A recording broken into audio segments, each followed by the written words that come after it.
this cute little quilt top with baby 2.5-inch squares and fabric. And there is no cutting to make the individual blocks. Each individual block is made by this cute folding technique, and that is what I'm going to show you. So we should credit Catherine, right? yes. Oh. Our friend Catherine told us about this, but she got it from somewhere else. We'll post I see.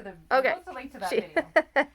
So here's our little squares. These packs come in 42, so I was able to make 6 across and 7 high, and that makes a cute little baby-sized quilt.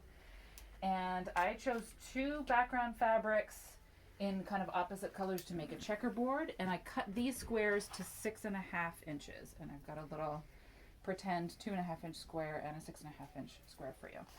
And you'll notice that they're all kind of in different positions. That's super easy to do with this technique, and even put them off center. So all you do is you decide where you want your square to be, and probably just not too close to the edge or you'll get into your seam allowance, up to you. And if you want to do it straight, you position it straight. If you want it to be on an angle, you put it on an angle, and just put it wherever you want it to go, and then carefully, let's do a straight one. Let's do a straight up, almost centered one. So you put it where you want to go, and you're going to fold it carefully so that the 6.5-inch one is touching that guy, and you're going to press that first seam.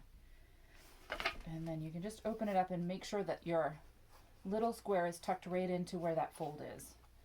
And then you're going to sew a 1/4-inch seam right here.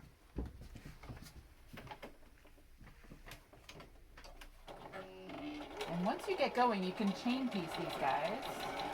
But the first one, probably do it on its own, just so you can get an idea of the technique. Why is it so slow? Now we're talking. Okay. All right, so there's my first seam. I'm going to flip that back, and you can press it.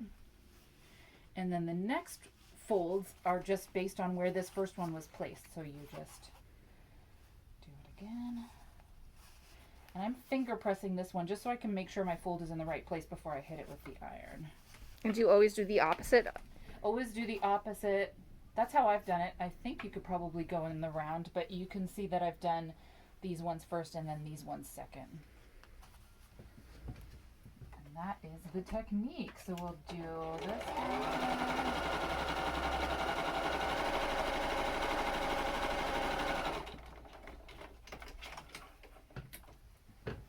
Press it up, and you do end up with a bit of bulk under these, and to my mind, that's why you kind of want to make them all be in different positions so that your seams don't hit each other on these long seams. But there's the first one. You can see it's just attached by fold and no cutting. That's amazing. That's amazing. And then you just keep going. Wait, say it again, Mary Alice. I love this. We didn't plan this to coincide, but our friend Mary Alice stopped by this very minute to find out how to do this very thing. She did. I know. It's kismet. It's kismet. So we actually have a live audience for our taping today. And I'm just going to show you the seam. And you can decide for yourself whether you want to trim up these blocks. If you do them all basically straight, your edges will be nice and straight. If you do some of them on these kooky angles, you will end up with kind of offset seams here.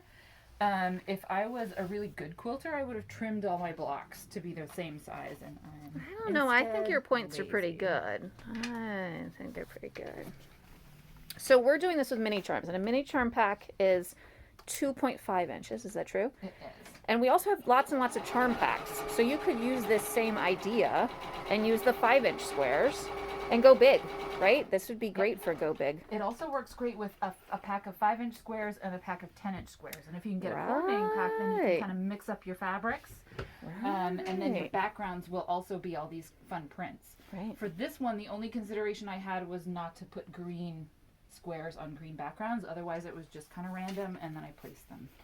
Right. Almost done. There we go. Ta-da! Ta-da! So just, yeah, there you go. Just for the lingo, these are called mini charms, these little 2.5-inch, and then 5-inch are called charms, and 10-inch squares, when they're in a pack, are called a layer cake. That's just the lingo people have been using.